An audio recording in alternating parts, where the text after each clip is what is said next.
रजीम बिस्मिल्लाहिर्रहमानिर्रहीम अस्सलाम वालेकुम वरहमतुल्लाहि वबरकातुहू। दोस्तों,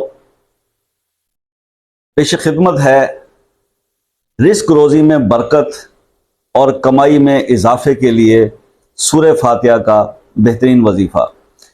सूरह फातिहा की लगता है आज का दिन सूरह फातिहा के बारे में वज़ाइफ जो है वो आपको बताने का दिन है। बहरहाल वीडियो आगे पीछे पोस्ट होंगी। अच्छा, अर्ज यह है कि सूरह फातिहा के ऊपर पहले भी बहुत सारे वज़ाइफ ना मैं खैर बरकत के हवाले से आपको बता चुका, और आज ये वजीफ़ा आपसे डिस्कस करने जा रहा हूँ। नो डाउट कि इसके इजाफे, इस रिस्क के इजाफे के लिए और कमाई में बरकत के लिए। देखिए, रिस्क में इजाफा और बरकत, देखिए बरकत जो है वो हमेशा रिस्क के हलाल में होती है, ज़हन में रखिएगा। तो जब आप रिस्क के हलाल में इजाफे के लिए कोई भी वजीफा या अमल या दुआ करते हैं तो उसके अंदर बरकत से मुराद ये होती है, एक चीज होती है कि एक रिस्क का बढ़ जाना, एक होता है बरकत ये होता है कि आपका जितना भी इनकम आपके पास आई है उसमें इतनी खैर बरकत हो कि आपके तमाम अखराजात उस टाइम स्पैन के अंदर जितने भी हैं वो उसी रकम से पूरे हो जाएं जो आपको शुरू मंथ में आपको मिली है, जो आपकी कमाई है, जो भी रिस्क रोजी आप कमाते हैं, ये इसमें बरकत का ये है।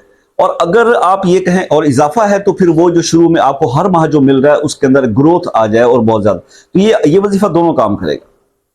तो इसको थोड़ा सा आप समझ लीजिए। वजीफे को डिस्कस करने के बाद फिर मैं आपको सूरह फातिहा का एक जबरदस्त फायदा और भी बताऊंगा, और वो बहुत इंपॉर्टेंट है सुनना आपके लिए, क्योंकि मुझे भी किसी ने जब बताया था बुजुर्ग ने और मैंने प्रैक्टिकली इस पर अमल किया तो मुझे उसका फायदा हुआ, आपको भी होना चाहिए। वो इसका सेकेंडरी फायदा है, वो आपको मैं इस वीडियो के नेक्स्ट पार्ट में वजीफे के बाद बताऊंगा।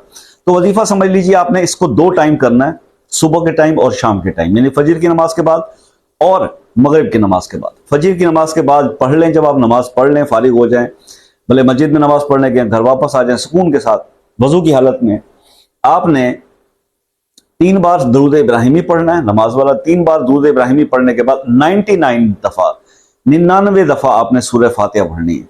कितनी दफा? 99 बार, 100 दफा नहीं, पूरी तस्बीह नहीं, गिनकर 99, ना एक दाना ऊपर ना एक दाना कम, बस इसकी तादाद का खास ख्याल रखिएगा।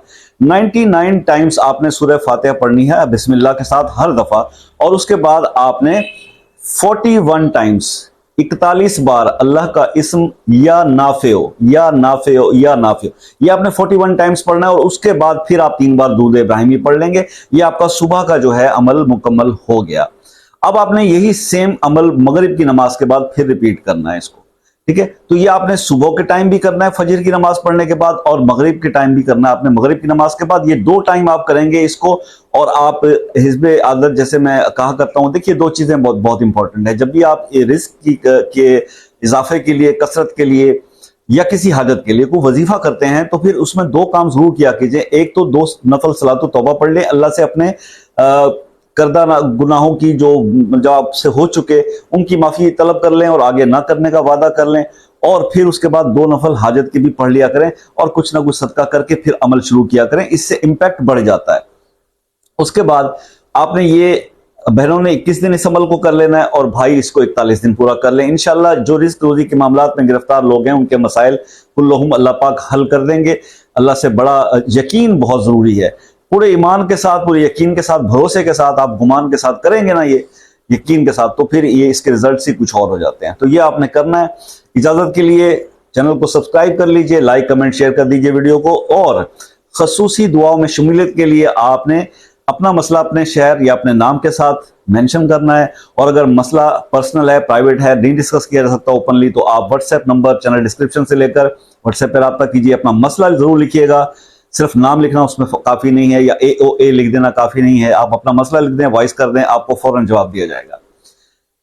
इसके बाद ये दूसरी बात जो मैं आपको रिलेट करना चाह रहा था, सूरह फातिहा के एक बेनिफिट, वो मैं जरूर बताना चाहूंगा आपको, वो सुन लें। जो लोग जिन्होंने पूरी वीडियो वॉच की है उनको ये इसका बेनिफिट जरूर मिलना चाहिए।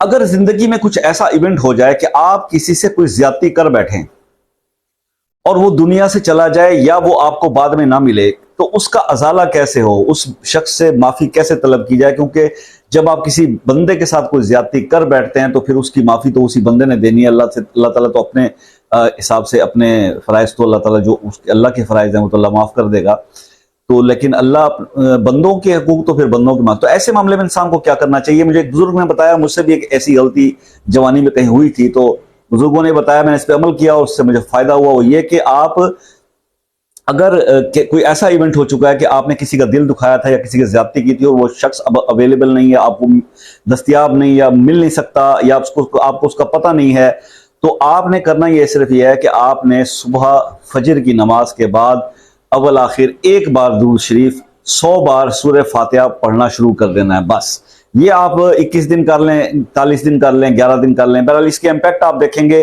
कि इस अमल से ना वो शख्स जो है वो अल्लाह के हुक्म से राजी हो जाता है। ठीक है, आप उसको गायबाना हदिया कर दिया करें उसकी रूह को रसूलुल्लाह सल्लल्लाहु अलैहि वसल्लम के तवस्सुल से कि यार ये जो है ना, मतलब अगर वो जिंदा है या नहीं अब मुझे नहीं मालूम, तो इसको इसका सवाब जो है उसको मैं जो है हदिया करता हूँ उसकी रूह को, तो इंशाल्लाह आपको उसका बेनिफिट मिलना शुरू हो जाएगा। जिंदगी रही तो नेक्स्ट वीडियो में मुलाकात होगी। अपने भाई को दुआ में याद रखिएगा।